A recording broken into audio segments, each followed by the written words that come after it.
Salut tout le monde, bienvenue à la chronique des amuse-gueules d'aujourd'hui de notre canal Miacide Comics. Aujourd'hui je vous présente Dark Influence. Dark Influence, vous allez me dire que c'est ça.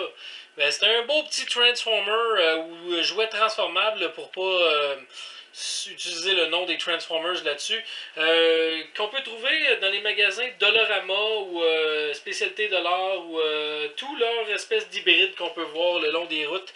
Le Transformer ici qu'on peut voir, le jouet transformable Dark Influence. Je pense que si on regarde rapidement, c'est une espèce de Starscream, ça, il n'y a pas vraiment de questions à se poser.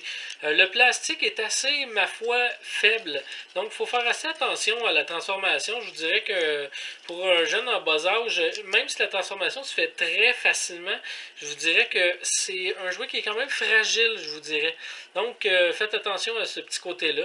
Côté aspect, si on regarde Dark Influence, laissez-moi un petit instant replacer la caméra. On peut voir ici Dark Influence en mode robot. Encore là, c'est indéniable. C'est une espèce de Starscream. Il n'y a pas de question là-dessus.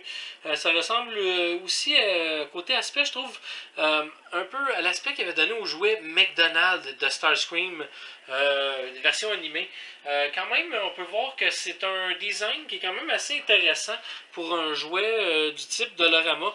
On peut le retrouver pour environ 2$. Je vous dirais qu'il n'y a absolument rien d'écrit sur le paquet, à part quelques petits détails et que ça appartient à Dollarama.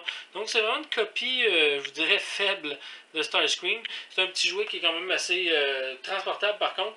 Je vous dirais comme amuse-gueule, on peut facilement, dans le fond, donner ça à un enfant et il peut passer une bonne demi-heure ou un bon 45 minutes à tuer le temps avec ce jouet. Pour conclure sur Dark Influence, je vous dirais que ma note finale sur ce beau petit amuse-gueule est 7 sur 10. 7 sur 10, pourquoi? 2$, ça vaut la peine. On peut facilement tuer un petit peu de temps avant que ça se ramasse en dessous du siège de l'auto.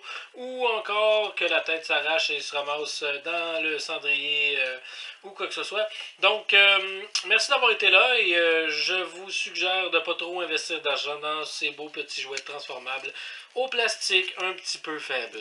Merci, à la prochaine.